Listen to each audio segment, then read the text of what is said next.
നമ്മുടെ രാജ്യം ഇല്ലാതായിക്കൊണ്ടിരിക്കുകയാണ്. നമ്മുടെ ഒരു റിപ്പബ്ലിക് എന്ന് പറയുന്നത്, ഒരു സെക്കുലർ ഡെമോക്രാറ്റിക് റിപ്പബ്ലിക് എന്ന് പറയുന്നത് ഇല്ലാതായിക്കൊണ്ടിരിക്കുകയാണ്. അപ്പം അതിൻ്റെ അകത്ത് ഏറ്റവും വിശാലമായ ഒരു കാഴ്ചപ്പാടിൽ കൂടി മാത്രമേ മുമ്പോട്ട് പോകാൻ പറ്റുള്ളൂ. അതിൽ മുൻകൈ എടുക്കാനുള്ള ഉത്തരവാദിത്വം ഇടതുപക്ഷ പാർട്ടികളുടേതാണ് എന്നുള്ളതാണ്. അവർ മുൻപിട്ടിറങ്ങിയാൽ ഈ കാര്യങ്ങൾ കുറച്ചുകൂടി സ്മൂത്തായിട്ട് പോകും. അതല്ലാതെ കോൺഗ്രസിനെ കൊണ്ട് മാത്രമായിട്ട് ഇത് ചെയ്യാൻ പറ്റുമെന്നുള്ള തോന്നൽ എനിക്കില്ല. സ്വാഗതം ഇൻസൈറ്റിലേക്ക്. ഇൻസൈറ്റിൽ ഇന്ന് നമുക്കൊപ്പം ഉള്ളത് മുതിർന്ന മാധ്യമപ്രവർത്തകനായ KJ ജേക്കബാണ്. നമ്മൾ സംസാരിക്കാൻ പോകുന്നത് ദേശീയ രാഷ്ട്രീയത്തിൽ ചില നിർണായകമായ മാറ്റങ്ങൾക്ക് സാധ്യത തെളിയുകയാണ്. മാറ്റങ്ങൾ എന്ന് പറയുമ്പോൾ നരേന്ദ്രമോദി നേതൃത്വം നൽകുന്ന BJP സർക്കാരിനെതിരെ ശക്തമായ ഒരു മുന്നണിക്ക് നേതൃത്വം നൽകാൻ ഒരുമ്പിട്ടിറങ്ങിയ നിതീഷ് കുമാർ, JDUവിൻ്റെ നേതാവാണ്, ബീഹാർ മുഖ്യമന്ത്രിയാണ്. അദ്ദേഹം വീണ്ടും ചേരിമാറാൻ ശ്രമിക്കുന്നു എന്ന റിപ്പോർട്ടുകൾ പുറത്തു വരുന്നു. ഇത്തരം റിപ്പോർട്ടുകൾ പുറത്തു വരുന്ന കാലത്തൊക്കെ അദ്ദേഹം ചേരിമാറിയ കാഴ്ച നമ്മൾ കണ്ടിട്ടുണ്ട്. അദ്ദേഹമാണെങ്കിൽ ഇങ്ങനെ റിപ്പോർട്ട് പുറത്തു വരുമ്പോൾ ഞാൻ ചേരിമാറാൻ പോകുന്നുണ്ടോ ഇല്ലയോ എന്നുള്ള കാര്യത്തിൽ ഒരു ക്ലാരിറ്റിയും നൽകുന്നില്ല. JDUവിൻ്റെ നിയമസഭാ കക്ഷി യോഗം ഞായറാഴ്ച വിളിച്ചിരിക്കുന്നു. അതിനോട് സമാന്തരമായി JDUയുടെ സഖ്യകക്ഷിയായ RJDയും കോൺഗ്രസും ഒക്കെ അവരുടെ നിയമസഭാ കക്ഷി യോഗം വിളിച്ചു ചേർത്തിട്ടുണ്ട്. നിതീഷ് കുമാർ വീണ്ടും BJPയുമായി സഖ്യം ചേർന്ന് വീണ്ടും മുഖ്യമന്ത്രിയാവാൻ ശ്രമിക്കുന്നു. അതായത് ഇപ്പോൾ നിലവിൽ മുഖ്യമന്ത്രിയാണ്, അദ്ദേഹം രാജിവെക്കുന്നു, BJPയുമായി ചേർന്ന് സഖ്യമുണ്ടാക്കി അടുത്ത സർക്കാർ രൂപീകരിച്ച് അതിൻ്റെ മുഖ്യമന്ത്രിയാവാൻ ശ്രമിക്കുന്നു എന്ന റിപ്പോർട്ടുകൾ പുറത്തു വരുന്നു. ഇത് പ്രതിപക്ഷ സഖ്യത്തെ എങ്ങനെ ബാധിക്കും എന്നുള്ള വലിയ ചോദ്യം ഉയരുകയാണ്. KJ ജേക്കബ്, നമ്മളിത് സംസാരിക്കുമ്പോൾ ഒരു കൺഫർമേഷനും ഇക്കാര്യത്തിൽ വന്നിട്ടില്ല. പക്ഷേ ഇത്തരം സാധ്യതകൾ ഉണ്ടായ കാലത്തൊക്കെ നിതീഷ് കുമാർ ചേരിമാറിയ അനുഭവം നമ്മൾക്കുണ്ട്. 2015 മഹാസഖ്യത്തിനൊപ്പം ചേർന്നുകൊണ്ട് അദ്ദേഹം തിരഞ്ഞെടുപ്പിൽ മത്സരിക്കുകയും മഹാസഖ്യം വലിയ വിജയം നേടുകയും ചെയ്തതിന് ശേഷം അദ്ദേഹം മുന്നണി മാറുമ്പോൾ, അങ്ങനെ മുന്നണി മാറ്റത്തെക്കുറിച്ചുള്ള അഭ്യൂഹങ്ങൾ ഉയരുമ്പോൾ RJDക്കോ കോൺഗ്രസിനോ ഒരു മുന്നറിയിപ്പും ഉണ്ടായിരുന്നില്ല, ഒരു അറിവും ഉണ്ടായിരുന്നില്ല അദ്ദേഹം നാളെ BJPക്കൊപ്പം ചേരും എന്നുള്ള കാര്യത്തിൽ. പിന്നീട് 2022 അദ്ദേഹം BJP സഖ്യം വിട്ടു വരുമ്പോൾ അത് സംബന്ധിച്ചും കോൺഗ്രസിനും RJDക്കോ അല്ലെങ്കിൽ BJPക്ക് വലിയ ധാരണയൊന്നും ഉണ്ടായിരുന്നില്ല. ഇപ്പോഴും ഏതാണ്ട് അതേ അവസ്ഥയാണ്. ഇത് പറയുമ്പോൾ നിതീഷ് കുമാറിനെ പോലൊരു സഖ്യകക്ഷി, അദ്ദേഹം BJP വിട്ട് മഹാസഖ്യത്തിൻ്റെ ഭാഗമായതിനു ശേഷം ഇന്ത്യ എന്ന മുന്നണി രൂപീകരിക്കുന്നതിൽ പ്രധാനപ്പെട്ട പങ്കുവഹിച്ച ആളാണ്, അതിന് തുടക്കമിട്ട ആളാണ്. അന്ന് അദ്ദേഹം പറഞ്ഞത് BJPയുമായി ഇനി ഒരു കാരണവശാലും സഖ്യത്തിലില്ല, BJP സർക്കാരിനെ രാഷ്ട്രത്തിൻ്റെ അധികാര കേന്ദ്രത്തിൽ നിന്ന് മാറ്റുകയാണ് തൻ്റെ ലക്ഷ്യം എന്നൊക്കെയാണ് അദ്ദേഹം പറഞ്ഞത്. അതിൽ നിന്ന് മാറുകയാണോ എന്ന തോന്നൽ ഉണ്ടാകുന്നു. തോന്നലല്ല, ഏതാണ്ട് സ്ഥിരീകരിക്കുന്ന വിധത്തിലാണ് കാര്യങ്ങൾ. ഇതിനെ നമ്മൾ എങ്ങനെ കാണണം? അവസരവാദിയായ ഒരു നേതാവിനെ ഈ സഖ്യത്തിന് വേണ്ട എന്നുള്ള നിലയിൽ കാണണമോ, അതോ ഇന്ത്യ സഖ്യം രൂപീകരിക്കാൻ മുന്നിട്ടിറങ്ങുന്ന ഒരാൾ പുറത്തേക്കിറങ്ങുമ്പോൾ അത് ഇന്ത്യ സഖ്യത്തെ ക്രൈസിസിലാക്കും എന്ന് കാണണം? അതൊരു എക്സ്ക്ലൂസീവ് പൊസിഷൻ അല്ല, അത് രണ്ടും പോസിബിളാണ് രാജീവ്. എന്താണെന്ന് വെച്ചിട്ടുണ്ടെങ്കിൽ അയാളെ വെച്ചുകൊണ്ട് ഇന്ത്യ മുന്നണിക്ക് മുമ്പോട്ട് പോവുക എന്നുള്ളത് അൺവയബിളാണ്. അത് ഏത് വിധത്തിലാണെങ്കിലും ഇന്ത്യ സഖ്യത്തിൻ്റെ ക്രെഡിബിലിറ്റിക്ക് ഒരു ആഘാതമാണ്. കാരണം ഈ പറയുന്ന പോലെ BJP അവിടെ നിന്ന് അധികാരത്തിൽ നിന്ന് മാറ്റി ഞാനവിടെ കയറിയിരിക്കാം എന്നുള്ളതായിരിക്കും അദ്ദേഹം ഉദ്ദേശിച്ചിട്ടുണ്ടാവുക. ബാക്കിയുള്ളവരെല്ലാവരും അതിനത്ര അനുകൂലമായിട്ടുള്ള പ്രതികരണം വന്നുമില്ല. എനിക്ക് തോന്നുന്ന ആളുകൾക്ക് ഇന്ത്യ സഖ്യത്തിൽ തന്നെ അദ്ദേഹത്തെ കുറിച്ചുള്ള സംശയങ്ങൾ വന്നിട്ടുണ്ടാകുമായിരിക്കും. അതുകൊണ്ടാണ് അദ്ദേഹത്തെ കൺവീനർ ആക്കുന്നതിൽ നിന്നും മറ്റുള്ള പാർട്ടികൾ അവർക്ക് അവരുടേതായ ഒബ്ജക്ഷൻ അവർ രജിസ്റ്റർ ചെയ്ത് ഇന്ത്യ മുന്നണിയുടെ ചെയർപേഴ്സണായിട്ട് മല്ലികാർജുൻ ഖാർഗെ സജസ്റ്റ് ചെയ്യുമ്പോൾ അത് വളരെ വലിയ മെസ്സേജായിരുന്നു. അപ്പം അതുകൊണ്ട് നിതീഷ് കുമാറിനെ വെച്ചുകൊണ്ട് മുന്നോട്ട് പോവുക എന്നുള്ളത് വളരെ റിസ്കി ആയിട്ടുള്ള ഒരു കാര്യമാണ്. അദ്ദേഹം BJPക്കൊക്കെ ഒപ്പം പോവുക എന്നുള്ളത് തന്നെയാണ് അതിൻ്റെ ഒരു ലോജിക്കലായിട്ടുള്ള ഒരു കാര്യം. കാരണം ഇടതുപക്ഷ ഇപ്പുറത്ത് നിൽക്കുന്ന ആൾക്കാർ പ്രതിപക്ഷ സഖ്യത്തിൻ്റെ കൂടെ ഒരു 5ാം പത്തിക്ക് സ്പേസിൽ that will be fatal to their entire political game. BJP can afford it. BJPക്ക് അവരുടെ കൂടെ ഇതുപോലത്തെ ഒരു കഥാപാത്രം ഉണ്ടെങ്കിലും ഇല്ലെങ്കിലും it doesn't make a difference to them. അപ്പം അങ്ങനെ എടുത്തിരിക്കട്ടെ, ഒന്നായിരിക്കട്ടെ, നമുക്ക് പ്രത്യേകിച്ച് ചിലവൊന്നുമില്ലല്ലോ. ഒരു മുഖ്യമന്ത്രി ഇങ്ങോട്ട് വരട്ടെ, അതിൽ കൂടുതൽ പ്രാധാന്യം അവർ കൊടുക്കും എന്നെനിക്ക് തോന്നുന്നില്ല BJP സഖ്യം.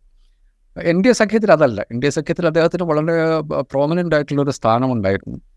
അദ്ദേഹത്തിൻ്റെ ഹെൽഡ് വളരെയധികം പൊളിറ്റിക്കൽ വെയിറ്റുള്ള ഒരു മനുഷ്യനായിരുന്നു. പക്ഷേ ഇത്തരം ഒരു സാധ്യത കണ്ടു കഴിഞ്ഞാൽ പിന്നെ അത് തീർന്നു. അതിൻ്റെ അകത്ത് അയാളെ വെച്ചുകൊണ്ട് ഇനി ഇന്ത്യ മുന്നണിക്ക് പോവുക എന്നുള്ളത് തീർത്തും അസംഭാവ്യമാണ്. ഇപ്പോൾ പറഞ്ഞത് നാളത്തെ നിയമസഭാ കക്ഷി മീറ്റിൽ ആ തീരുമാനം എടുക്കാൻ സാധ്യതയുണ്ട്. അസംബ്ലി മന്ത്രിസഭ രാജിവെക്കാം, അദ്ദേഹം വീണ്ടും BJP പിന്തുണയോട് മുഖ്യമന്ത്രിയാകാം. അത് നടക്കും. അത് നടന്നാലും നടന്നില്ലെങ്കിലും ഇനി നിതീഷ് കുമാറിനെ വെച്ചിട്ട് ഇന്ത്യ മുന്നണിക്ക് മുമ്പോട്ട് പോകുക എന്നുള്ളത് തീർത്തും അസംഭാവ്യമാണ്. അതുകൊണ്ട് അതിനകത്തൊരു ക്രെഡിബിലിറ്റി ഫാക്ടർ വളരെ ഉണ്ട്. നിതീഷ് കുമാറിനെ വെച്ചുകൊണ്ട് അദ്ദേഹം കൂടി ഉണ്ടാവുക എന്നുള്ളതായിരുന്നു അതിൻ്റെ ഏറ്റവും ശരിയായ കാര്യം. അക്കാര്യത്തിൽ തർക്കമില്ല. പക്ഷേ ഇത്തരം കാര്യങ്ങൾ വന്നു കഴിഞ്ഞ സ്ഥിതിക്ക് ഇനിയിപ്പോൾ അദ്ദേഹത്തെ വെച്ചുകൊണ്ട് പോവുക എന്ന് പറഞ്ഞിട്ടുണ്ടെങ്കിൽ അതിന് പ്രത്യേകിച്ച് ഒരു ക്രെഡിബിലിറ്റി ഇല്ല. മുമ്പോട്ട് വെക്കുന്ന ഒരു പൊളിറ്റിക്കൽ മുദ്രാവാക്യത്തിനും യാതൊരു തരത്തിലുള്ള സാധുതയും മനുഷ്യർ കൽപ്പിച്ച് നൽകില്ല. അങ്ങനെ ഒരു രാഷ്ട്രീയം പറയാതെ ഏതെങ്കിലും സൂത്രപ്പണിയിലൂടെ നരേന്ദ്രമോദിയുടെ ഏതെങ്കിലും ഒരു സീറ്റ് കുറയ്ക്കാൻ പറ്റുന്ന അവസ്ഥയിലല്ല ഇന്ത്യയിലെ പ്രതിപക്ഷം. വളരെ സോളിഡായിട്ടുള്ള രാഷ്ട്രീയം പറഞ്ഞുകൊണ്ട് മാത്രമേ ഇന്ത്യയിലെ ജനങ്ങൾ ബാക്കിയുള്ള എല്ലാവിധ ഏരിയകളും നരേന്ദ്രമോദിയും NDAയും കൂടി കവർ ചെയ്തിട്ടുണ്ടാവും. അപ്പം വളരെ സോളിഡായിട്ടുള്ള പൊളിറ്റിക്സ് പറയുക എന്നുള്ളതല്ലാതെ ഇന്ത്യ മുന്നണിക്ക് വേറെ വഴിയില്ല. അങ്ങനെ പൊളിറ്റിക്സ് പറയുമ്പം അതിൻ്റെ ഗരിമ കൂട്ടുന്നത് ഒരാളല്ല ഇപ്പോഴത്തെ അവസ്ഥയിൽ നിതീഷ് കുമാർ. അതുകൊണ്ട് അതൊരു ഇന്നവിറ്റബിൾ പാർട്ടിങ് ഓഫ് വെയ്സ് ആണെന്ന് ഞാൻ കണക്കാക്കുള്ളൂ. ഇനിയിപ്പോൾ അദ്ദേഹം ഉണ്ടാവുക, അതായത് ഐഡിയോളജിക്കലി അദ്ദേഹം ആ കൂടെ ഉണ്ടാവുക എന്നുള്ളത് വളരെ അത്യാവശ്യമുള്ള കാര്യമായിരുന്നു. ബീഹാർ എന്ന് പറഞ്ഞാൽ ഇന്ത്യയിലെ ഏറ്റവും കൂടുതൽ പൊളിറ്റിക്കൽ സാക്ഷരതയുള്ള സംസ്ഥാനങ്ങളിൽ ഒന്നാണ്. ഒന്നെന്ന് പറഞ്ഞാൽ വിരലിൽ എണ്ണാവുന്ന സംസ്ഥാനങ്ങളിലാണ് അതുള്ളത്. അതിലൊന്നാണ് കേരളം പോലെ. ഒരുവേള കേരളത്തേക്കാൾ കൂടുതലും പൊളിറ്റിക്കൽ സെൻസിറ്റീവായ മനുഷ്യരുള്ള നാടാണ് ബീഹാർ. അപ്പോൾ അവിടുത്തെ ഏറ്റവും പ്രധാനപ്പെട്ട രാഷ്ട്രീയ പാർട്ടി, ഏറ്റവും പ്രധാനപ്പെട്ട എന്നുള്ളതിൽ ഒരു പ്രധാനപ്പെട്ട രാഷ്ട്രീയ പാർട്ടിയുള്ള ഒരാൾ, വലിയ നേതാവ് കൂടെ ഉണ്ടാവുക എന്നുള്ളത് നല്ലതായിരുന്നു. പക്ഷെ അദ്ദേഹം ഞാനില്ല എന്ന് പറഞ്ഞു കഴിഞ്ഞാൽ പിന്നെ പിടിച്ചു നിർത്താനൊന്നും പറ്റില്ല. അതുകൊണ്ട് അതൊരു ഇന്നവിറ്റബിൾ പാർട്ടിങ് ഓഫ് വേയ്സ് ആയിട്ടാണ് ഞാൻ കണക്കാക്കുക. ഇത് പറയുമ്പോൾ ഈ അദ്ദേഹം പരസ്യമായിട്ട് പ്രഖ്യാപിച്ചിട്ടില്ലെങ്കിൽ പോലും ചില സൂചനകൾ അദ്ദേഹം നൽകുന്നുണ്ട്, അല്ലെങ്കിൽ അദ്ദേഹത്തിൻ്റെ പാർട്ടി നൽകുന്നുണ്ട്. ഈ ഇന്ത്യ സഖ്യം രൂപീകരിക്കുമ്പോൾ ഏത് വിധത്തിലാണോ അത് പ്രവർത്തിക്കേണ്ടിയിരുന്നത് ആ വിധത്തിലുള്ള പ്രവർത്തനം ആ സഖ്യത്തിൻ്റെ ഭാഗത്തു നിന്നുണ്ടായിരുന്നില്ല. അങ്ങനെ പ്രവർത്തിക്കാൻ പാകത്തിലേക്ക് കോൺഗ്രസ് അതിനെ അനുവദിച്ചില്ല എന്ന മട്ടിൽ അദ്ദേഹമോ അദ്ദേഹത്തിൻ്റെ പാർട്ടിയോ ചില സൂചനകൾ നൽകുന്നുണ്ട്. ഒന്ന്, ഇപ്പോൾ കഴിഞ്ഞ 5 സംസ്ഥാനങ്ങളിലെ നിയമസഭാ തെരഞ്ഞെടുപ്പ് നടക്കുന്ന സമയത്ത്, മധ്യപ്രദേശും ഛത്തീസ്ഗഡും രാജസ്ഥാനും അടക്കമുള്ള സംസ്ഥാനങ്ങളിൽ തെരഞ്ഞെടുപ്പ് നടക്കുന്ന സമയത്ത് ഇന്ത്യ മുന്നണിയുടെ മുന്നോട്ട് പോക്കിൻ്റെ കാര്യത്തിലല്ല കോൺഗ്രസിന് ശ്രദ്ധ. അവർക്ക് ഈ സംസ്ഥാനങ്ങളുടെ തെരഞ്ഞെടുപ്പിൽ മാത്രമാണ് ശ്രദ്ധ എന്ന് നിതീഷ് കുമാർ വിമർശനം ഉന്നയിച്ചത് നമ്മുടെ മുമ്പിലുണ്ട്. അതുപോലെ ആ തെരഞ്ഞെടുപ്പിന് ശേഷം നമ്മൾ ഇന്ത്യ സഖ്യം വളരെ പെട്ടെന്ന് സീറ്റ് വിഭജന ചർച്ചകളിലേക്ക് പോകേണ്ടതുണ്ട് എന്ന് നിതീഷ് കുമാർ അഭിപ്രായപ്പെട്ടെങ്കിലും ആ വേഗം അതിനുണ്ടായില്ല എന്ന വിമർശനം അദ്ദേഹം ഉന്നയിക്കുന്നുണ്ട്. അത് ഈ സഖ്യത്തിൻ്റെ നേതൃത്വത്തിലിരിക്കുന്ന അല്ലെങ്കിൽ നേതൃത്വം വഹിക്കേണ്ട പാർട്ടി ഗൗരവത്തിൽ ഈ മുന്നണിയെ എടുക്കുന്നില്ല എന്ന വിമർശനം അദ്ദേഹം ഉന്നയിക്കുന്നുണ്ട്. ഇപ്പോൾ ഈ സഖ്യം വിടാൻ തീരുമാനിക്കുമ്പോൾ ഒരുപക്ഷെ ഈ വിമർശനമായിരിക്കും അദ്ദേഹം പ്രധാനമായും ഉന്നയിക്കാൻ സാധ്യതയുള്ളത്. അതിനെന്തെങ്കിലും ലോജിക്കുണ്ടോ? അത് പറയുന്നത് ശരിയാണെങ്കിലും അത് അകത്തു നിന്ന് പറയുമ്പോൾ മാത്രമേ അതിന് ലോജിക്കുള്ളൂ. പുറത്തു നിന്നത് പറയുമ്പോൾ നരേന്ദ്രമോദിക്കെതിരെയുള്ള സഖ്യം വേണ്ട പോലെ പ്രവർത്തിക്കുന്നില്ല, അതുകൊണ്ട് ഞാൻ നരേന്ദ്രമോദിയുടെ കൂടെ പോകുന്നു എന്ന് പറയുന്നത് ഒരു അവരാസംബന്ധമാണ്. അത് അദ്ദേഹത്തിന് മാത്രം പറയാൻ പറ്റുന്നതാണ്. പറയുന്നത് ശരിയാണ്, അതിലെനിക്ക് തർക്കമില്ല. നിതീഷ് കുമാറിന് മാത്രമല്ല, ഇവിടെ ഇങ്ങ് മൂലയ്ക്കിരിക്കുന്നത് എനിക്ക് ഒരു അഭിപ്രായമുണ്ട്. അപ്പോൾ പിന്നെ അദ്ദേഹത്തെ പോലുള്ളവർക്ക് അഭിപ്രായം, അതിനകത്ത് നിൽക്കുന്ന ഒരാൾക്ക് അഭിപ്രായം ഉണ്ടെന്നുള്ള ഒരു ഉറപ്പല്ലേ. കോൺഗ്രസിനെ സംബന്ധിച്ചിടത്തോളം കോൺഗ്രസ് ഇപ്പോഴും അതിൻ്റെ ഒരു സീരിയസ്നെസ് പലപ്പോഴും മനസ്സിലാക്കാത്തതുപോലെ പെരുമാറുന്നു എന്നുള്ളത് ഖേദകരമായ കാര്യമാണ്. കോൺഗ്രസിൻ്റെ കാൽക്കുലേഷൻ, അത് എല്ലാ പാർട്ടികളും അവരവരുടെ കാര്യമാണ് ആദ്യം നോക്കുക എന്നുള്ളത് രാഷ്ട്രീയത്തിലെ പ്രാഥമികമായിട്ടുള്ള ഒരു പാഠമാണ്. കോൺഗ്രസ് വിചാരിച്ചിരുന്നത്, കോൺഗ്രസ് കഷ്ടിച്ചാണ്. വലിയ അസംബ്ലി തെരഞ്ഞെടുപ്പിലെ സീറ്റുകളുടെ എണ്ണത്തിൽ വലിയ വ്യത്യാസം ഉണ്ടെങ്കിലും വോട്ടിൻ്റെ ശതമാനത്തിൽ വളരെ ചെറിയ വ്യത്യാസത്തിനാണ് 3 സംസ്ഥാനങ്ങളിൽ കോൺഗ്രസ് തോക്കുന്നത്. 2% താഴെ, മധ്യപ്രദേശിൽ അതിലും കുറവാണ് എന്നാണ് എനിക്ക് തോന്നുന്നത്. ചെറിയ വോട്ടുകൾക്കാണ് കോൺഗ്രസ് ഈ 3 സംസ്ഥാനങ്ങളിലും തോക്കുന്നത്. അപ്പം കോൺഗ്രസ് ജയിക്കുമെന്നുള്ള പ്രതീക്ഷ ഉണ്ടായിരുന്നു. ജയിച്ചു കഴിഞ്ഞിട്ടുണ്ടെങ്കിൽ പിന്നെ ദെയർ റിട്ട് വിൽ റൺ, അവരുടെ തീരുമാനങ്ങൾക്ക് ചോദ്യം ചെയ്യാത്ത ഒരു പ്രൈമസി കിട്ടുന്ന ഒരു കാര്യമാണ് അവർ കണക്കാക്കിയിരുന്നത്. അതുകൊണ്ട് ഇത് നിതീഷ് കുമാർ ഇപ്പോഴല്ല അത് പറയുന്നത്. നിതീഷ് കുമാർ ഇതിനു മുമ്പും ഈ തെരഞ്ഞെടുപ്പ് ഏകദേശം 3-4 മാസത്തോളം എടുത്തു. കാരണം 1 മാസത്തോളം തെരഞ്ഞെടുപ്പ് മാത്രമായി, പിന്നെ അതിൻ്റെ തെരഞ്ഞെടുപ്പ് പ്രചരണവും അതുമായി ബന്ധപ്പെട്ട എല്ലാവരും കൂടി 2 മാസത്തിലധികം, അത് വളരെ ക്രിട്ടിക്കൽ ടൈമായിരുന്നു. ആ സമയത്ത് തന്നെ നിതീഷ് കുമാർ, മമതാ ബാനർജി ഇത് പറയുന്നുണ്ടായിരുന്നു, നമുക്ക് സ്റ്റേറ്റ് ഇലക്ഷൻ മാത്രമല്ല നമ്മൾ ഉണ്ടാക്കിയിരിക്കുന്നത് പാർലമെൻറ്റ് ഇലക്ഷൻ ഫൈറ്റ് ചെയ്യാൻ വേണ്ടിയിട്ടാണ് എന്ന് പറഞ്ഞിട്ട്. അതിൻ്റെ അകത്ത് തന്നെ ഈ പിന്നെ മത്സ്യത്തിൽ നമ്മൾ പണ്ട് നേരത്തെ ഡിസ്കസ് ചെയ്തിട്ടുള്ളതാണ്, ഈ നിയമസഭാ തെരഞ്ഞെടുപ്പിൽ പോലും മറ്റ് കക്ഷികളോട്, ഇന്ത്യ സഖ്യത്തിലുള്ള കക്ഷികളോട് ഏതെങ്കിലും തരത്തിലുള്ള രാഷ്ട്രീയ മര്യാദ കാണിക്കാൻ കോൺഗ്രസ് തയ്യാറായില്ല. ആ മൊത്തം തെരഞ്ഞെടുപ്പിനെ കോൺഗ്രസ് കണ്ടത് ഒരു ഇന്ത്യ മുന്നണിയുടെ ഭാഗമായിട്ടല്ല, സ്വന്തം കാര്യം എന്ന നിലയ്ക്ക് തന്നെയാണ് കോൺഗ്രസ് കണ്ടത്. എന്ന് മാത്രമല്ല, അതിനെക്കുറിച്ച് വളരെ രസകരമായ പിന്നെ ഒരു കാർട്ടൂൺ ആ ഇലക്ഷന് ശേഷം ഞാൻ കണ്ടിരുന്നു. അതായത് NDA സഖ്യത്തിൻ്റെ മീറ്റിങ്ങിന് നടക്കുന്നു, രാഹുൽ ഗാന്ധി കയറി വന്നിട്ട് പറയുന്നു, അയ്യോ I missed you for the last 2 months എന്ന് പറയുന്നു. രാഹുൽ ഗാന്ധി വളരെ നിഷ്കളങ്കനായിട്ട്. അപ്പം ഒരു പറയുന്നു, you didn't even take our phone. ഈ കഴിഞ്ഞ 2 മാസം തോറ്റ് കഴിഞ്ഞ്, അയ്യോ നിങ്ങളാരും കണ്ടില്ലോ എന്ന് ഓടി വരുമ്പോൾ നിങ്ങൾക്ക് 2 മാസമായിട്ട് നിങ്ങൾ ഞങ്ങൾ വിളിച്ച ഫോൺ പോലും എടുക്കില്ലായിരുന്നു. കോൺഗ്രസ് അത് മെസ്സപ്പാക്കി എന്നുള്ളതാണ് അതിൻ്റെ സത്യം. കോൺഗ്രസ്സിന് കുറച്ചുകൂടി ആത്മാർത്ഥമായിട്ട് പെരുമാറായിരുന്നു. കോൺഗ്രസ് അത് ആരോടാണ് കോൺഗ്രസ് ഫൈറ്റ് ചെയ്യുന്നത് എന്നുള്ളതിനെക്കുറിച്ച് കോൺഗ്രസ്സിന് ഇപ്പോഴും ഒരു ധാരണയായിട്ടില്ല. അതാണ് അതിൻ്റെ അകത്തൊരു പ്രശ്നം.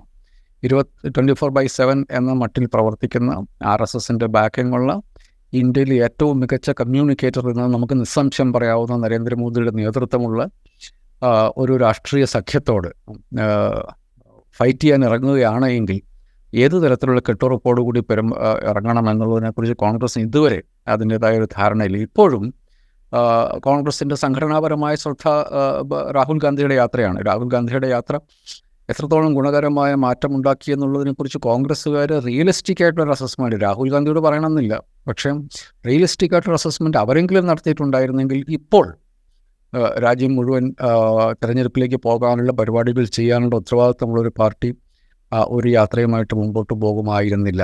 അപ്പം കോൺഗ്രസിനെതിരെയുള്ള വിമർശനങ്ങളൊക്കെ സാങ്കത്യമുള്ളതാണ്. അപ്പം നമ്മളൊരു കാര്യം മനസ്സിലാക്കേണ്ടത്, ഞാൻ ഓർക്കുന്നുണ്ട്, ഇലക്ഷൻ റിസൾട്ട് വന്ന അന്ന് ഡിസംബർ 3-ാം തീയതി 3-4 തോന്നുന്നു. അപ്പോൾ ഡിസംബർ 6, 2 ദിവസത്തിന് ശേഷം ഒരു മീറ്റിംഗ് വിളിച്ചു കൂട്ടുമെന്ന് മല്ലികാർജ്ജുൻ ഖാർഗെ പ്രഖ്യാപിച്ചു.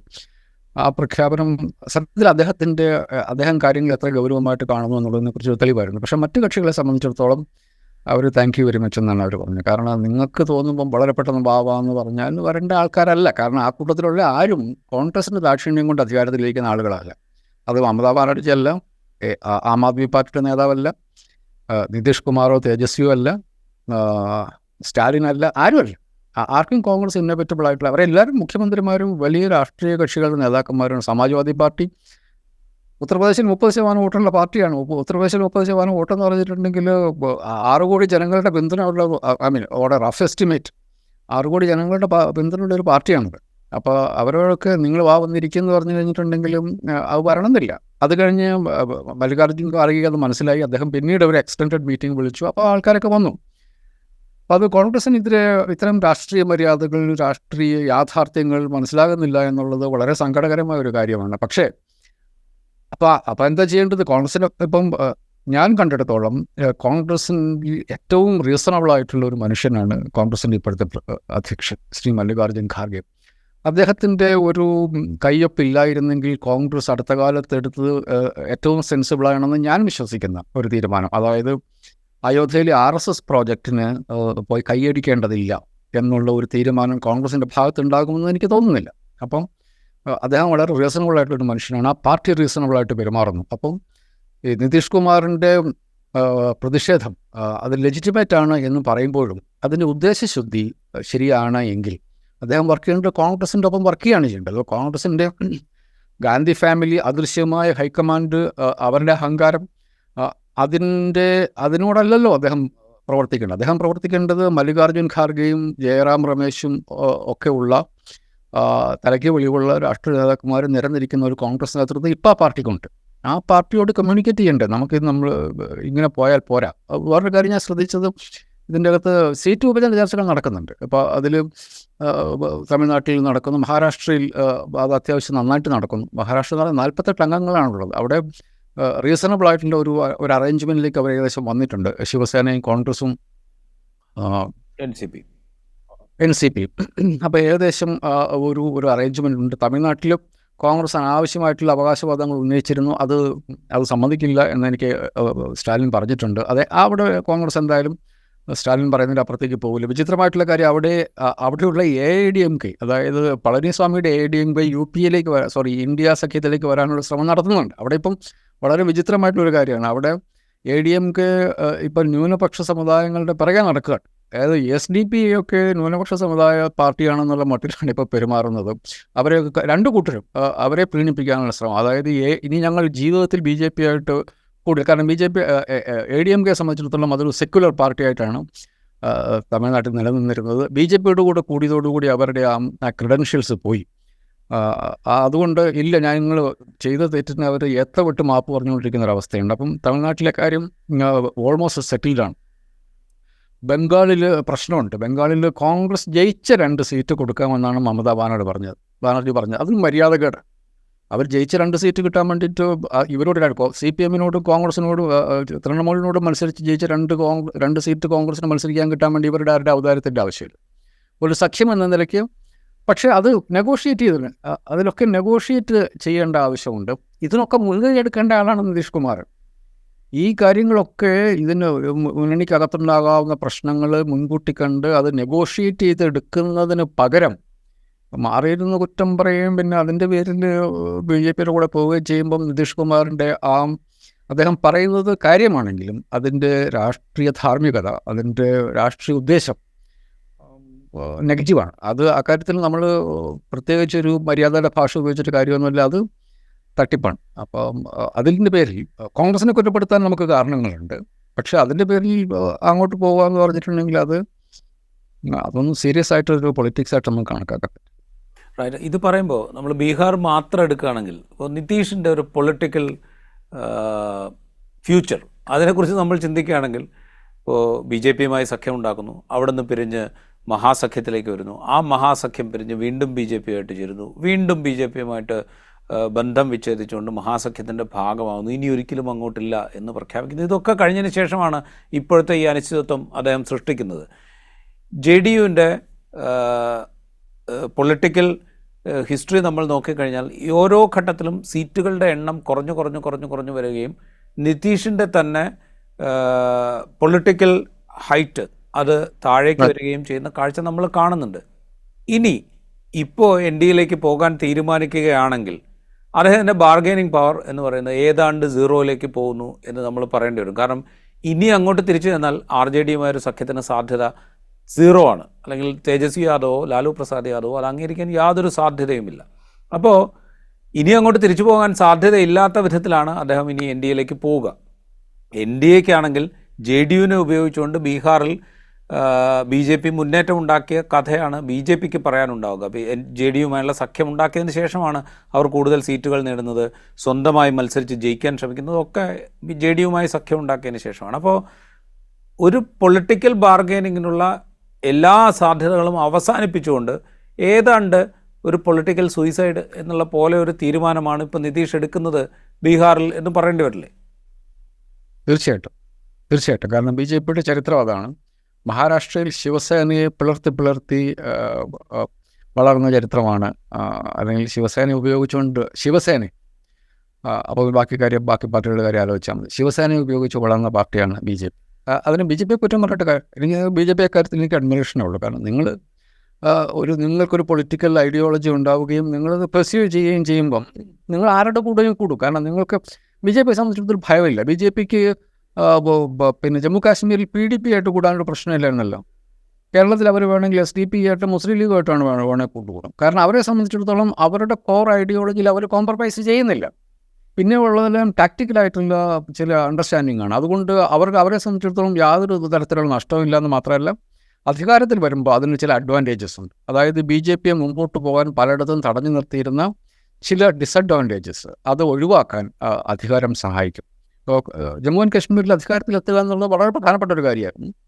അപ്പോൾ അതുകൊണ്ട് ഇപ്പോൾ നോക്കൂ, ഇപ്പോൾ ജമ്മു കാശ്മീരിൻ്റെ മിക്കവാറും പൊളിറ്റിക്കൽ മാപ്പ് തന്നെ മാറ്റി വരയ്ക്കാൻ അവരെ കൊണ്ട് പറ്റിയിട്ടുണ്ട്. അപ്പം BJP സംബന്ധിച്ചിടത്തോളം അവരത് ചെയ്യും. നിതീഷ് കുമാർ ഇത് എന്തുകൊണ്ട് ചെയ്യുന്നു എന്നുള്ളത് നിതീഷ് കുമാർ മാത്രമല്ല, ഇതിൻ്റെ അകത്തൊരു പ്രശ്നം എന്താണെന്ന് വെച്ചിട്ടുണ്ടെങ്കിൽ ഇന്ത്യൻ സോഷ്യലിസ്റ്റുകൾ എന്താണ് ഇന്ത്യൻ പൊളിറ്റിയോട് ചെയ്തുകൊണ്ടിരിക്കുന്നത് എന്നുള്ള ലാർജർ ഇഷ്യൂ വരും. അതിൽ അവർ ഇന്ത്യൻ രാം മനോഹർ ലോഹിയെ തുടങ്ങി. രാം മനോഹർ ലോഹിയുടെ കാലത്ത് നിന്ന് ജനതാ പാർട്ടിയുടെ ആവിർഭാവം, ജോർജ് ഫെർണാണ്ടസ്, ശരത് യാദവ്, മധുലിമായ ഈ കർപ്പൂരി താക്കൂർ, ഇപ്പോൾ പറഞ്ഞ കർപ്പൂരി താക്കൂർ, ഇവരൊക്കെ ഒരു റിഫ്രഷിങ് ആയിട്ടുള്ള കുറച്ച് മുഖങ്ങളായിരുന്നു ഇന്ത്യൻ പൊളിറ്റിക്സിൽ. ഒരു ഐഡിയോളജി ഉണ്ടാവുകയും അതിനുവേണ്ടി ഏതറ്റം വരെ പോവുകയും ചെയ്യാൻ കഴിവുള്ള, ജനാധിപത്യത്തിൽ വിശ്വസിക്കുന്ന ഒരു ഇടതുപക്ഷം എന്ന നിലയ്ക്കായിരുന്നു അവർ ഇന്ത്യൻ രാഷ്ട്രീയത്തിൽ വന്നത്. അതിനുശേഷം വന്ന് അതിപ്പോൾ നിതീഷ് കുമാറിൽ എത്തി നിൽക്കുന്നു എന്നുള്ളതാണ്. ജോർജ് ഫെർണാണ്ടസ് ആയിരുന്നു അത് തുടക്കം കുറിച്ചത്. ഇതിൽ ലാലു പ്രസാദ് യാദവ് എന്ന് പറയുന്ന ഒറ്റ മനുഷ്യൻ, ഇപ്പം ജവഹർലാൽ നെഹ്റുവിനെ ഒരിക്കലും RSSന് അപ്രോപ്രിയേറ്റ് ചെയ്യാൻ പറ്റില്ല എന്ന് പറയുന്നത് പോലെ ഇന്ത്യയിൽ അപ്രോപ്രിയേറ്റ് ചെയ്യാൻ പറ്റാത്ത, RSSന് അപ്രോപ്രിയേറ്റ് ചെയ്യാൻ പറ്റാത്ത ഒരേ ഒരു രാഷ്ട്രീയ നേതാവ് കോൺഗ്രസ്സുകാർ ഒഴിച്ചു നിർത്തിയാൽ അത് കോൺഗ്രസ്സുകാരും കമ്മ്യൂണിസ്റ്റുകളും ഒഴിച്ചു നിർത്തിയാൽ അത് ലാലു പ്രസാദ് യാദവ് ആയിരിക്കും. ബാക്കി എല്ലാവരും ഏത് റീജിയണൽ പാർട്ടി, ഇങ്ങനത്തെ ഏറ്റവും വലിയ വർത്തമാനം പറയുന്ന സ്റ്റാലിൻ തുടങ്ങി, സ്റ്റാലിനിൽ DMK തുടങ്ങി, മമതാ ബാനർജി തുടങ്ങി, ഫറൂഖ് അബ്ദുള്ള വരെ ഇവരുമായിട്ട് ഒരിക്കലല്ലെങ്കിൽ മറ്റൊരു തരത്തിൽ അലയൻ ചെയ്തിട്ടുള്ളവരാണ്. അപ്പം അതിൻ്റെ ഒരു ഇന്ത്യൻ സോഷ്യലിസ്റ്റ് മൂവ്മെൻറ്റിൻ്റെ അധപ്പതനം അത് ഏകദേശം നിതീഷ് കുമാറിൽ കംപ്ലീറ്റ് ആയി എന്ന് നമ്മൾ വിചാരിക്കേണ്ടി വരും.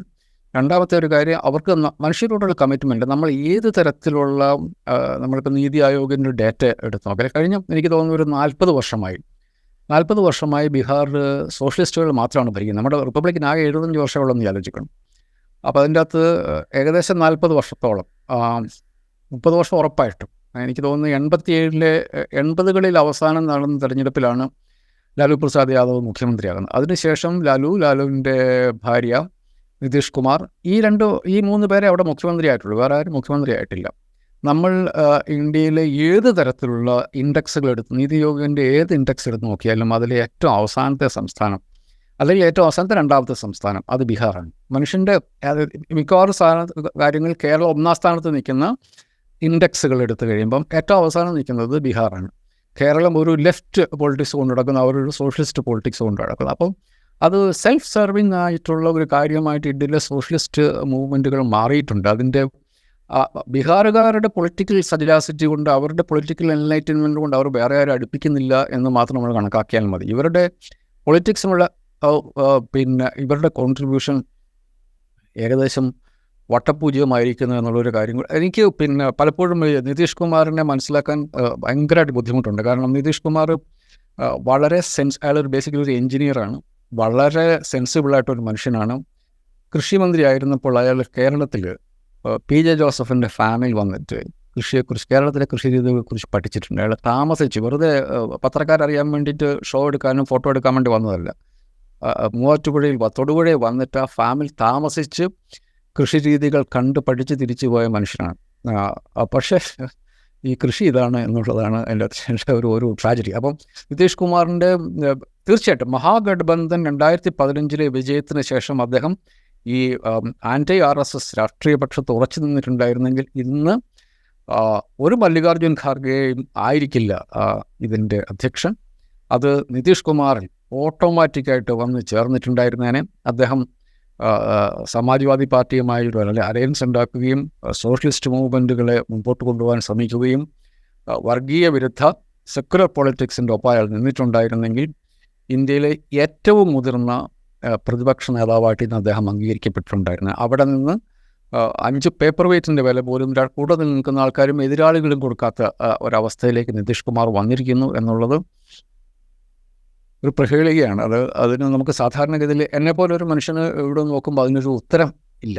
നിങ്ങൾ ഒന്നുകിൽ, എനിക്ക് മനസ്സിലാവും, എനിക്ക് RSS BJPയുടെ ഒപ്പം പോകുന്നതും എനിക്ക് മനസ്സിലാവും. കാരണം ജോർജ് ഫെർണാണ്ടസ് എന്തിനാണ് പോയത്? ചില സ്റ്റാർട്ട്ലിംഗ് ആയിട്ടുള്ള രാഷ്ട്രീയം നമ്മളെ ഞെട്ടിക്കും. ജോർജ് ഫെർണാണ്ടസ് BJPയിലൂടെ പോയതിന് ജോർജ് ഫെർണാണ്ടസിന് ഒരു കാരണം ഉണ്ടായിരുന്നു. കാരണം അങ്ങേറ്റം കോൺഗ്രസ് വിരുദ്ധനായിട്ടുള്ള ഒരു പൊളിറ്റീഷ്യനായിരുന്നു ജോർജ് ഫെർണാണ്ടസ്. അപ്പം നിങ്ങളുടെ ചോയ്സ് രണ്ടായി മാറിക്കഴിഞ്ഞപ്പോൾ കോൺഗ്രസ് വിരുദ്ധം വേണോ BJP വിരുദ്ധം വേണോ എന്നുള്ള ചോദ്യം അയാളുടെ പൊളിറ്റിക്കൽ ഉത്തരവാണ്. അത് BJPയുടെ സ്വഭാവം എന്തും ആയിക്കൊള്ളട്ടെ, ഞാൻ കോൺഗ്രസ് വിരുദ്ധനാണ് എന്നുള്ളൊരു തീരുമാനത്തിലേക്ക് അയാൾ പോവുകയും ചെയ്തു. അതുപോലെ തന്നെ ജയ്പാൽ റെഡ്ഡി ജനതാ പാർട്ടിയുടെ നേതാവായിരുന്നു. അയാൾ കോൺഗ്രസ് വിരുദ്ധനായിരുന്നു. പക്ഷേ കോൺഗ്രസ് വിരുദ്ധത കൊണ്ട് BJPയാണ് അഡ്വാൻറ്റേജ് ഉണ്ടാക്കുന്നതെന്ന് കണ്ടു കഴിഞ്ഞപ്പോൾ അദ്ദേഹം കോൺഗ്രസിൽ ചേർന്നു. രാജീവ് ഗാന്ധിയുടെ ഏറ്റവും വലിയ വിമർശകനായിരുന്നു ജയ്പാൽ റെഡ്ഡി. പക്ഷേ ജയ്പാൽ റെഡ്ഡി കോൺഗ്രസിൽ ചേരുകയും കോൺഗ്രസിൻ്റെ കേന്ദ്രമന്ത്രിയാവുകയും ചെയ്തു. അപ്പോൾ ഇതിൻ്റെ അകത്ത് ഈ പൊളിറ്റിക്കൽ ചോയ്സുകൾ ഞാൻ പറയുന്ന RSSൻ്റെ പൊളിറ്റിക്സിൻ്റെ അതിൻ്റേതായ ഒരു ലോജിക്ക് ഉണ്ടല്ലോ, ആ ലോജിക്ക് നമുക്ക് മനസ്സിലാവും. ഈ ലോജിക്കിൻ്റെ ഒക്കെ അപ്പുറത്താണ് നിതീഷ് കുമാറിൻ്റെ ലോജിക്ക് എന്ന് വേണം നമ്മൾ കണക്കാക്കാൻ വേണ്ടി. അദ്ദേഹം എന്തുകൊണ്ട് ഇതൊക്കെ ചെയ്യുന്നു എന്നുള്ളത് നമുക്ക് ഒരു ധാരണയുമില്ലാത്ത മട്ടിലാണ്. ഇതിൻ്റെ അകത്ത് മുഖ്യമന്ത്രിയായിരിക്കാൻ അദ്ദേഹത്തിന് മഹാഗഠബന്ധൻ്റെ മുഖ്യമന്ത്രിയായിട്ടിരിക്കാം. അദ്ദേഹത്തിൻ്റെ പേരിൽ ED കേസുകളില്ല. ഞാൻ നോക്കിയിട്ട് ഇന്ത്യയിലെ പ്രതിപക്ഷത്തെ ഇന്ന് ഏറ്റവും കൂടുതൽ ഒരുമിച്ച് നിർത്തുന്ന ഒരു ഘടകം ED കേസുകളാണ്. ഈ ED കേസുകൾ അയാൾക്കെതിരെ ഇല്ല. അപ്പോൾ പിന്നെ എന്തിനാണ് ഇയാൾ പോകുന്നത് എന്നുള്ളത് വളരെ സീരിയസ് ആയിട്ടുള്ള ഒരു ചോദ്യമാണ്. എനിക്കതിന് സത്യത്തിൽ ഉത്തരവില്ല എന്നുള്ളത് എനിക്കെന്നുള്ളതല്ല, ഞാൻ വായിച്ച ആളുകളൊന്നും അതിനെക്കുറിച്ച് എന്തുകൊണ്ട് അദ്ദേഹം ഇത് ചെയ്യുന്നു എന്നുള്ളതിനെക്കുറിച്ച് നമുക്ക് ലോജിക്കലായിട്ട് തോന്നുന്ന ഒരു മറുപടി ആരും തരുന്നില്ല. അതുകൊണ്ട് അയാളുടെ സ്റ്റോക്ക് താഴോട്ട് വരുന്നു എന്നുള്ളത് വളരെ ശരിയാണ്. അയാൾ അവിടെ ചെയ്തുകൊണ്ടിരിക്കുന്നത് സ്വന്തം പാർട്ടിയെ ഏകദേശം ഒരു രാഷ്ട്രീയ ആത്മഹത്യയിലേക്ക് നയിച്ച് അവിടെ BJPക്ക് സ്പേസ് കൊടുക്കുക എന്നുള്ള കാര്യമാണ് അയാളിപ്പോൾ ചെയ്തുകൊണ്ടിരിക്കുന്നത്. അത് ഇന്ത്യൻ സോഷ്യലിസ്റ്റുകൾ ചെയ്തുകൊണ്ടിരിക്കുന്ന ഒരു ഒരു ഒരു ഒരു പണിയുടെ തുടർച്ചയാണ്. അത് ഒരു അങ്ങേയറ്റം ലജ്ജാകരമായിട്ടുള്ള ഒരു രാഷ്ട്രീയം അവരിപ്പോൾ കൊണ്ടു നടക്കുന്നു എന്നുള്ളത് അങ്ങേയറ്റം ഖേദകരമായ ഒരു കാര്യവുമാണ്. റൈറ്റ്. അവസാനമായ ഒരു കാര്യം കൂടി, ഇപ്പോൾ ഇന്ത്യ സഖ്യത്തെ സംബന്ധിച്ച് അതിന് തുടക്കമിട്ട ഒരാൾ അദ്ദേഹത്തിൻ്റെ പാർട്ടിയുമായി ചേർന്ന് മറ്റൊരു പക്ഷത്തേക്ക് ഏതിനെയാണോ രൂക്ഷമായി എതിർക്കാൻ തീരുമാനിച്ചത് ആ പക്ഷത്തേക്ക് പോകാൻ തീരുമാനിക്കുന്നു എന്ന് വയ്ക്കുക. ഇന്ത്യ സഖ്യത്തെ സംബന്ധിച്ച് ഇതൊരു വലിയ പുനരാലോചനയ്ക്ക് പ്രേരകമായേക്കാവുന്ന ഒരു ഇവൻ്റായി മാറാനുള്ളൊരു സാധ്യതയുണ്ട്. ഇപ്പോൾ RJDയെ സംബന്ധിച്ച് അത് കൂടുതൽ ശക്തമായി ഇന്ത്യ സഖ്യത്തോടൊപ്പം നിൽക്കാം. സമാജ്വാദി പാർട്ടിയെ സംബന്ധിച്ച് കുറേക്കൂടെ ശക്തമായി കോൺഗ്രസിനോട് സംസാരിക്കാൻ തീരുമാനിക്കാം. തൃണമൂൽ കോൺഗ്രസിനെ സംബന്ധിച്ച് കുറേക്കൂടെ വിശാലമായ മനസ്സോടുകൂടെ ഈ സഖ്യത്തെ മുന്നോട്ട് കൊണ്ടുപോകാൻ ശ്രമിക്കാം. അത്തൊരു ചിന്താ പദ്ധതിയിലേക്ക് ഒരുപക്ഷെ നിതീഷിനെ ഇന്ത്യ സഖ്യത്തിൻ്റെ ഭാഗമായി നിൽക്കുമ്പോൾ പോലും വിശ്വസിക്കാൻ ഈ ഘടകകക്ഷികളിൽ പലരും തയ്യാറായിട്ടില്ല എന്നുള്ളൊരു പ്രശ്നം അവിടെ ഉണ്ട്. അതുകൊണ്ടാണ് ഞാൻ ചോദിക്കുന്നത്, ഇന്ത്യ സഖ്യത്തിനെ കുറേക്കൂടെ സിമെൻറ്റഡായി മുന്നോട്ട് കൊണ്ടുപോകാൻ ഒരുപക്ഷെ നിതീഷിൻ്റെ എക്സിറ്റ് സഹായിക്കുമോ? ഐഡിയലി അങ്ങനെയാണ്. ഗുഡ് റിഡൻസ് എന്ന ഇംഗ്ലീഷിൽ വാക്കുണ്ടല്ലോ, സന്തോഷം, പോയതിൽ സന്തോഷം എന്ന് നമ്മൾ പറയുന്ന അതാണ് സത്യത്തിൽ പറയേണ്ടത്. അങ്ങനെ പറയാൻ കോൺഗ്രസ്സിന് പറ്റുമെന്നുള്ളതാണ്. കോൺഗ്രസ് നമുക്ക് നേരത്തെ സംശയമുണ്ട്, അദ്ദേഹം പോയി അവസാനത്തെ എന്താ പറയേണ്ടത്, the black sheep has left എന്ന് പറയാനുള്ള ആർജവം പക്ഷെ കോൺഗ്രസ്സിൽ നടക്കാൻ വേണ്ടി പോയിരിക്കല്ലേ, അതാണ് അതിൻ്റെ അത് പ്രശ്നം. അവർ ഈ പൊളിറ്റിക്സിലേക്ക് ദേശീയ രാഷ്ട്രീയത്തിലേക്ക് അവർ തിരിച്ചു വരികയും നമുക്ക് എല്ലാ ഹോപ്പും പോയെന്നുള്ളതല്ല. ഞാൻ നേരത്തെ പറഞ്ഞില്ല, നമ്മളിത് നേരത്തെ 2 പ്രാവശ്യം ചർച്ച ചെയ്തിട്ടുണ്ട്. കോൺഗ്രസ് എടുക്കേണ്ട ഏറ്റവും ക്രിട്ടിക്കലായിട്ടുള്ള, നമ്മുടെ രാഷ്ട്രീയ ചരിത്രത്തിലെ ഏറ്റവും ക്രിട്ടിക്കലായിട്ടുള്ള സമയത്ത് ഏറ്റവും ശരിയായ ഒരു തീരുമാനമെടുത്ത രാഷ്ട്രീയ പാർട്ടിയാണ് ഇപ്പോഴത്തെ അവസ്ഥയിൽ കോൺഗ്രസ് എന്ന് ഞാൻ മനസ്സിലാക്കും. ഇതേ സംശയം, അതായത് ഇന്ത്യ സഖ്യത്തെക്കുറിച്ച് ഇതേ സംശയം കമ്മ്യൂണിസ്റ്റ് പാർട്ടികൾക്കുണ്ട്, പ്രത്യേകിച്ച് CPM. ഇത് എത്രത്തോളം ഐഡിയോളജിക്കലി കൊഹസീവ് ആകും എന്നുള്ള കാര്യത്തിൽ CPM-നുണ്ട്. അപ്പോൾ ഞാൻ വിചാരിക്കുന്നത് നമുക്ക് ഇപ്പം രാജീവ് ഷെയർ ചെയ്ത ഓപ്റ്റിമിസം ഷെയർ ചെയ്യാൻ ഞാൻ തയ്യാറാണ്. പക്ഷെ അതിന് CPM ചെയ്യേണ്ടത് നിതീഷ് കുമാർ പറഞ്ഞതുപോലെ ഇതിനെക്കുറിച്ചുള്ള സംശയം വെച്ച് പുലർത്തുക എന്നുള്ളതല്ല. എന്തായാലും RSS BJP തെരഞ്ഞെടുപ്പിൽ നേരിട്ടേ പറ്റൂ. അങ്ങനെ വന്നു കഴിയുമ്പം ഇതിൻ്റെ അകത്ത് വേണ്ടത്ര ശ്രദ്ധ കോൺഗ്രസ് പതിപ്പിക്കുന്നില്ല എന്ന് പറഞ്ഞ് നിതീഷ് കുമാറിന് അതേ ലോജിക്ക് ആവർത്തിക്കുന്നതിന് പകരം മറ്റു സഖ്യകക്ഷികളെ ഒരുമിച്ച് നിർത്തിക്കൊണ്ട് കോൺഗ്രസിനെയും കൂടി അതിനകത്ത് വരാനുള്ള ഒരു റോള് CPM-ന് ഞാൻ കാണുന്നു. CPM-ആണ് അത് ചെയ്യേണ്ടത്. കാരണം കോൺഗ്രസ് ബാക്ക് ഫുട്ടില്ല. 3 സംസ്ഥാനങ്ങളിലെ തെരഞ്ഞെടുപ്പ് അവരെ പുറകോട്ട് വലിച്ചു. അവരുടെ സെൽഫ് ആയിട്ടുള്ളൊരു കോൺഫിഡൻസ് അത് ഷേക്ക് ചെയ്തു. അപ്പോൾ CPM-ഉം ഇടതുപക്ഷ പാർട്ടികളും അവരെന്തായാലും ദേശീയ രാഷ്ട്രീയത്തിൽ അധികാരത്തിന് വേണ്ടി പോകുന്ന കൂട്ടരല്ല എന്നുള്ള അവരിതിനു മുമ്പ് അവരുടെ ചരിത്രത്തിൽ അവർ തെളിയിച്ചു. അപ്പോൾ അവർക്ക് അതിൻ്റെ അകത്തൊരു അവരുടെ വെസ്റ്റേൺ ഇൻട്രസ്റ്റ് എന്നുള്ളത് ആണ് ഏറ്റവും ലെജിറ്റിമേറ്റ് ആയിട്ടുള്ള interest. That is to remove the BJP from power. അപ്പോൾ ആ ഒരു കാര്യത്തിലേക്ക് കൊണ്ടുവരാൻ വേണ്ടി ഇടതുപക്ഷ കക്ഷികൾക്ക് ഒരു വലിയ റോളുണ്ട് എന്ന് ഞാൻ വിശ്വസിക്കുന്നു. കാരണം ഇടതുപക്ഷ കക്ഷികൾക്ക് നിതീഷ് കുമാറിന് ഒരിക്കലും വിശ്വാസം ഉണ്ടായിരുന്നു. അപ്പം അവരെ സംബന്ധിച്ചിടത്തോളം ആണ് ഏറ്റവും വലിയ റിലീഫ് ഇപ്പോൾ കിട്ടിയിരിക്കുന്നത്.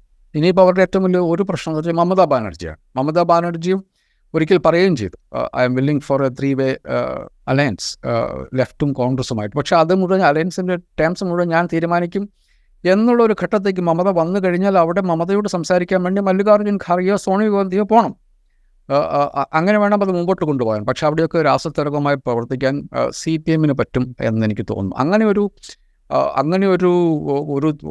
യാഥാർത്ഥ്യബോധം ആ പാർട്ടിയുടെ ഭാഗത്ത്, ഇടതുപക്ഷങ്ങളുടെ ഭാഗത്തുനിന്ന് ഉണ്ടാവുകയും ഇവർക്കൊക്കെ ഇടതുപക്ഷത്തിൻ്റെ അഡ്വാൻറ്റേജ് എന്താണെന്ന് വെച്ചിട്ടുണ്ടെങ്കിൽ അവർക്ക് എല്ലാവരോടും സംസാരിക്കാം.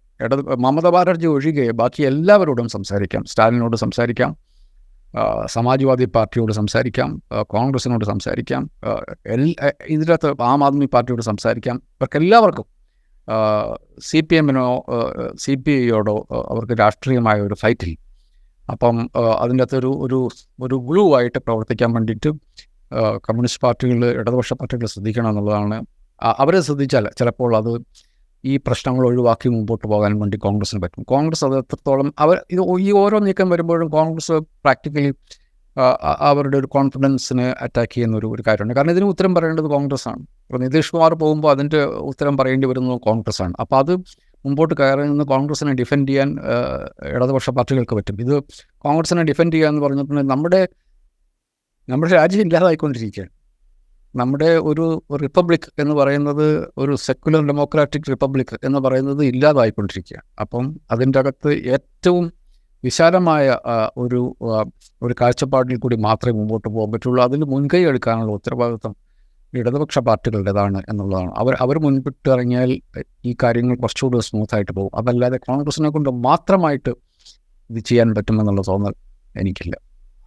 വളരെയധികം നന്ദി ശ്രീ KJ ജേക്കബ് ഞങ്ങളോട് സംസാരിച്ചത്. ഇൻസൈറ്റിൻ്റെ ഈ എപ്പിസോഡ് ഇവിടെ പൂർണ്ണമാകുന്നു. മറ്റൊരു എപ്പിസോഡുമായി വീണ്ടും കാണും.